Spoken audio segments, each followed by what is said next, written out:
warahmatullahi wabarakatuh. Hai semuanya, apa kabar? Semoga sehat selalu ya.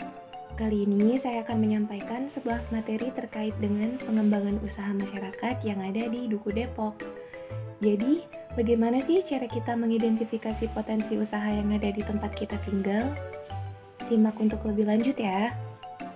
Yang pertama adalah kita harus mengenali selera pasar. Jadi, sebelum memulai usaha, yang paling penting bagi kita pengusaha adalah mengenali lebih dalam selera pasar di lingkungan sekitar. Dan kemudian kita bisa mengembangkan produk dengan pengetahuan yang kita dapatkan dari observasi langsung di dalam masyarakat itu sendiri. Dan kemudian yang kedua adalah mempertimbangkan kemampuan yang kita miliki. Faktanya, banyak usaha yang mengalami kegagalan, padahal baru saja dimulai di pasar. Dalam hal ini, hal yang berkontribusi dalam kegagalan suatu bisnis adalah kurangnya kemampuan pemilik bisnis dalam hal produk yang mereka luncurkan. Oleh sebab itu, kita sebagai pengusaha harus mengenali dan memahami bisnis yang ingin kita lakukan.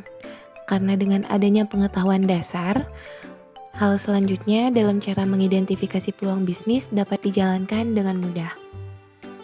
Dan yang ketiga adalah mempertimbangkan dukungan yang kita miliki. Dalam meluncurkan produk yang akan kita luncurkan pada bisnis kita, dukungan sangat berperan penting karena dukungan menjadi faktor utama yang berpengaruh pada keberhasilan bisnis kita.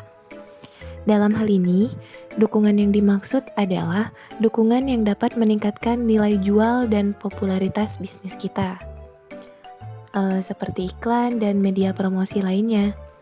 Dan kemudian kita harus mengenali terlebih dahulu bagaimana kita akan mempromosikan bisnis kita kepada pasar. Nah, selain ketiga hal di atas, apalagi sih yang harus kita perhatikan ketika kita akan membuat sebuah usaha? Jadi, yang keempat adalah menanggapi permintaan masyarakat itu sendiri. Dalam hal ini, cara yang dapat kita lakukan adalah dengan memperkenalkan produk dari bisnis kita kepada orang-orang yang tinggal di lingkungan sekitar kita. Kemudian, kita bisa menanyakan bagaimana pendapat mereka mengenai produk yang kita buat tersebut. Nah, ketika kita sudah memiliki pendapat dari masyarakat, maka kita dapat mengembangkan produk yang akan kita luncurkan. Kemudian, hal yang harus kita pertimbangkan dalam membuat usaha adalah mempertimbangkan jangka waktu penjualan produk. Dalam hal ini, apa yang harus dipertimbangkan oleh kita adalah apakah kita akan membuka usaha kita untuk jangka waktu yang pendek ataupun panjang.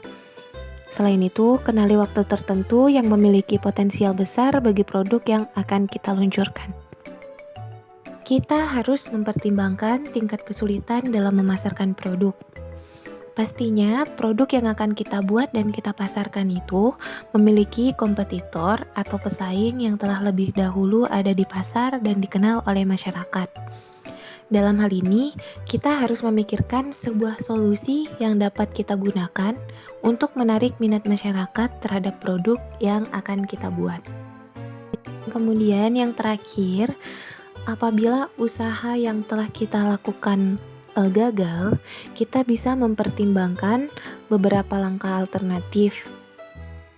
Jadi, ini merupakan hal terakhir yang harus diperhatikan dalam usaha alternatif yang dapat kita lakukan apabila bisnis kita menemui kegagalan, atau biasanya kita menyebutnya dengan langkah B. Baiklah, saya rasa sekian yang dapat saya jelaskan mengenai cara mengidentifikasi potensi usaha di Duku Depok.